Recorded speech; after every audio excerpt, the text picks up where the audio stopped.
Hi, I'm Jake from my channel Ashley Jake, and today the topic is Tiger handhelds. I've got a Paperboy and I've got Sonic the Hedgehog 2. The one thing that I really wanted to say about it is we have a lot of retro channels here on YouTube, and the one thing that I would hate to see is these things, the Tiger Electronics. I would hate to see him get a bad reputation. When I was a kid, it was 1982, 1983 was when the Vectrex came out, and when I was a kid, that was the first one that I got. So when the Atari came out in my house, we just saw the Vectrex as like the better option, so I never played it. And when the NES came out, that was just more of, we can't afford it. so I just stuck with my Vectrex. But the one thing that would constantly come into the house from parents and grandparents were these. Were Sonic the Tiger handhelds. And I just want to do a little defense for him, you know what I mean? Because I was always stoked when these came into the house. I was always excited to, I didn't have Sonic. I didn't have Double Dragon. I didn't have Ninja Gaiden. Those were things that I played in the arcade, but I never saw the console part of it. So when I would just receive these small games, I didn't have expectations for it to actually be like a Game Gear Sonic the Hedgehog game. I had the same expectations that I think kids now, when they buy like a $1.99 or a $1.99 app off of the App Store for their iPad, I would say that that's almost the Tiger Electronic games of this day. You know what I mean? Because this, I would say that it's very fair to say Sonic the Hedgehog 2 on a Tiger Electronic is as complicated as Flappy Bird. I really think that that's true. I would love to see a Tiger Flappy Bird. I'm pretty sure it would be kick butt. But my point is yes, it's not Sonic the Hedgehog 2. It's a very small and condensed version of it, but it was more than that.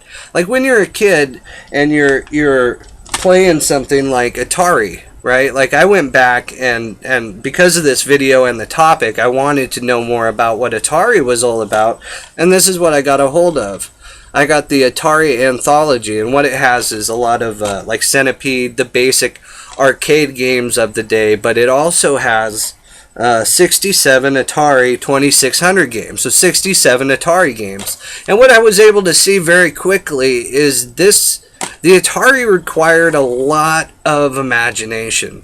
You were required to, maybe if you were playing a racing game, you got two tires to look at, a high and a low gear, and some very basic moving lines. The graphics were not out of this world, but it was fun. Like, you take what you have, and they took what they had, and they made something very, very fun. Over time, it didn't get fun. Over time, it got bad, and it crashed, but there's definite jewels in the collection that the Atari has made for itself, the Atari 2500.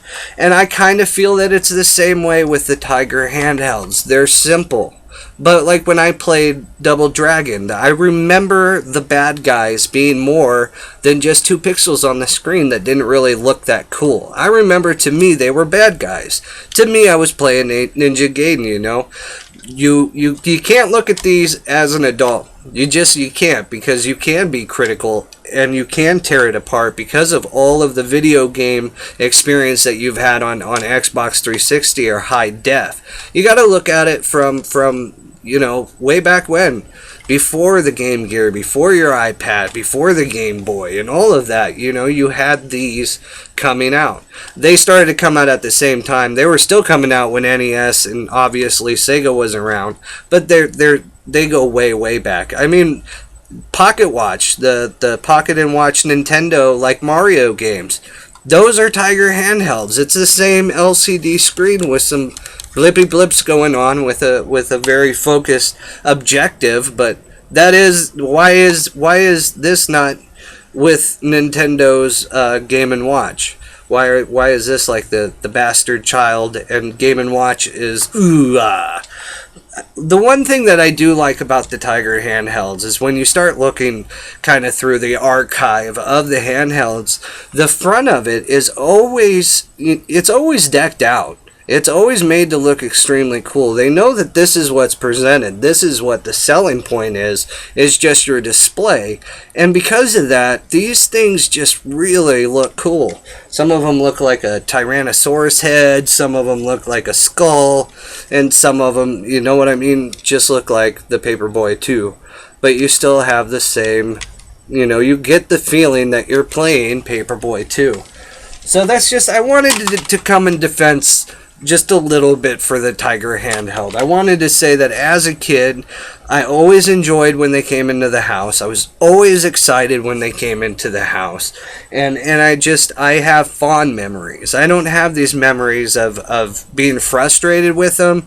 The most frustrating that the Tiger handheld ever gave was when the batteries were dying. You could kind of put it underneath a light and you could just tilt it just a little bit so you could play just a few seconds longer. And I know, like, the music and the sound on these things, I mean, I know it's not the best. I know this isn't